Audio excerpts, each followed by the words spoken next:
India के पास कुछ negative points को ज़रा ध्यान दीजिए। इंडिया जो है ना, नेपाल और भूटान के साथ ऐसे ट्रीट करता है जैसे वो उसके छोटे भाई हैं। नहीं, आदमी छोटे भाई को कर देता है।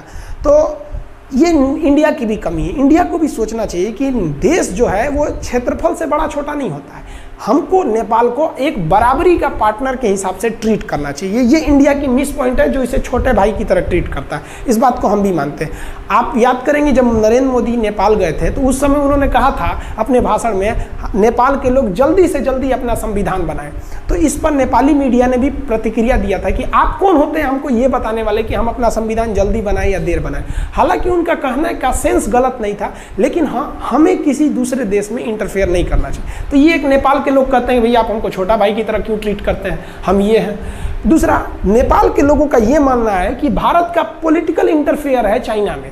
हालांकि इसको कभी प्रूव नहीं किया जा सकता, लेकिन चाइना उन लोगों का कहना है कि 2015 में मधेसिया के मैटर पे इंडिया काफ़ी रिजिड हो गया था चाइना को नेपाल के प्रति। तो एक दूसरा निगेटिव पॉइंट है जो नेपाल के लोगों के दिमाग में है। दूसरा, अगर आप ट्रेड को देखिएगा तो ट्रेड की अगर बात करेंगे व्यापार से, तो नेपाल से हम बहुत ही कम चीज़ों को आयात यानी इंपोर्ट करते हैं और ज़्यादातर वहाँ एक्सपोर्ट करते हैं। यानी ट्रेड के मैटर पे नेपाल को घाटा होता है और इंडिया को फायदा होता है। ये भी एक निगेटिव कंसर्न भरा हुआ है। दूसरा, लो एफडीआई, भारत से बहुत ही कम फॉरेन डायरेक्ट इन्वेस्ट नेपाल को जाता है। यानी भारत से बहुत कम उद्योगपति वहाँ जाके पैसे लगाते हैं। लेकिन इसके एक अलग भी पहलू है। नेपाल के बहुत से व्यापारी आप देखेंगे तो भारत में काम करते हैं। आज भी हिंदुस्तान के रेस्टोरेंट कहीं भी देखिएगा, चाउमीन में स्पेशलिस्ट आपको नेपाल के ही मिलेंगे आज भी। तो ये अलग बेटर है कि हमारा एफडीआई भले कम है, लेकिन आज भी नेपाल के बहुत से लोग इंडिया में जॉब करते हैं और यहाँ से वो पैसे लेके जाते हैं। इससे हम लोग को कोई ऐतराज नहीं है, लेकिन ये संबंध बरकरार रहना चाहिए। तो एक ये नेपाल के लोगों का भैया आपके यहाँ से एफडीआई बहुत कम आता है। तो ऐसा नहीं कि केवल इंडिया ने निगेटिव ही काम किए, कुछ इंडिया और नेपाल दोनों के प्लस पॉइंट है। यहाँ हम भले लिख दिए इंडिया के plus point, but India Nepal दोनों के प्लस पॉइंट है। इंडिया प्लस नेपाल दोनों का प्लस पॉइंट। क्या प्लस पॉइंट? कि दोनों ने अपने बॉर्डर को खोल रखा है एक दूसरे के लिए।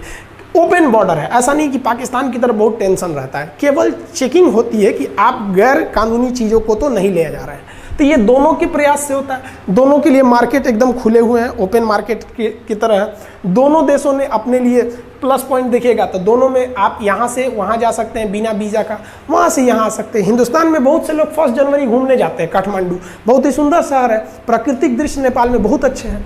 तो ये दोनों के लिए अच्छे हैं। अब देखिए सार्क सैटेलाइट, मोदी जी ने सार्क देशों के लिए अपना सैटेलाइट बनाया था, सार्क सैटेलाइट। ये एक अच्छी पहल थी उनकी भी, नेपाल ने भी इसको एक्सेप्ट किया था। इसलिए हम दोनों के प्लस पॉइंट कह रहे हैं। नेपाल चाहता तो इस सैटेलाइट सिस्टम से अलग हो सकता था, जैसे पाकिस्तान अलग हो गया।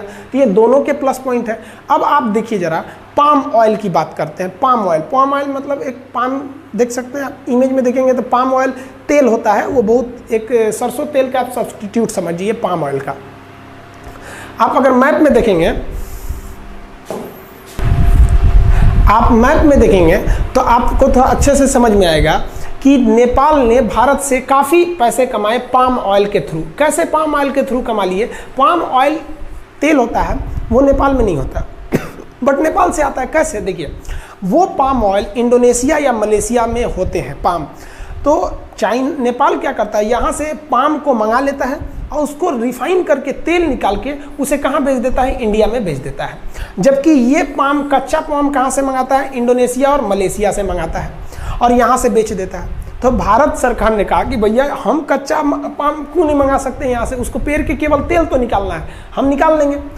तो नेपाल गवर्नमेंट ने कहा कि आप ये जो कह रहे हैं ठीक है, हम यहाँ से निकाल लेंगे, आप ही हमारा पाम को खरीदते हैं तेल को, अब हमारी कंपनियाँ तो बर्बाद हो गई। तो भारत सरकार ने नेपाल और बांग्लादेश इन दोनों को ये छूट दे रखा है कि आप अभी भी इंडोनेशिया और मलेशिया से कच्चा पाम लाइए, तेल निकाल के भारत में उसको बेच सकते हैं। भारत चाहता तो बंद भी कर सकता था इसको। तो ऐसा नहीं कि दोनों देशों में बहुत ही तकरार है। हाँ, इधर कुछ दिनों में कुछ तकरार बढ़ गए, इसे सुलझा लेने की ज़रूरत है।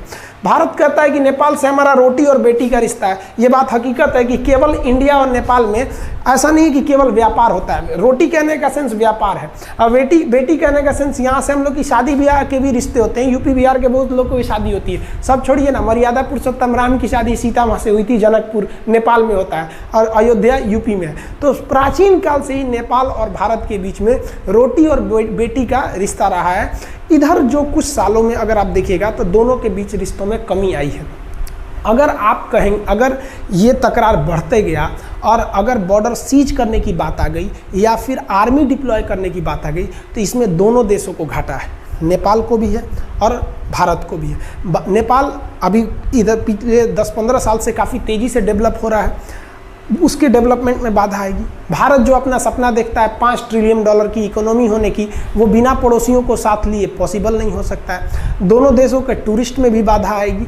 तो ये समझना चाहिए दोनों देशों को। हम यहाँ कहेंगे कि यहाँ भारत से मिस्टेक हो रहा है कि आप भारत को यहाँ पहल करना चाहिए, भारत सरकार को आगे बढ़ना चाहिए, उसे काफ़ी पोलाइटली समझाना चाहिए नेपाल से कि हमारे दोनों के बीच जो भी टेंशन है हम उसे सुलझा लेंगे। मेन टेंशन जो है वो काला पानी को लेकर है। ये जो काला पानी इशू है, इसी को लेकर मेन कंसर्न है, मेन टेंशन यही इसी को लेकर है। इसमें भारत सरकार को पहल करनी चाहिए। कहीं ना कहीं भारत सरकार से देर हो गया है जो इतने टाइम लगा है। अगर आप 10 साल में देखेंगे तो नेपाल के लोगों के अंदर में ये भावना आ गई है कि इंडिया उनके इंटरनल मैटर में हस्तक्षेप कर रहा है। इसको सुलझाना भारत का काम है।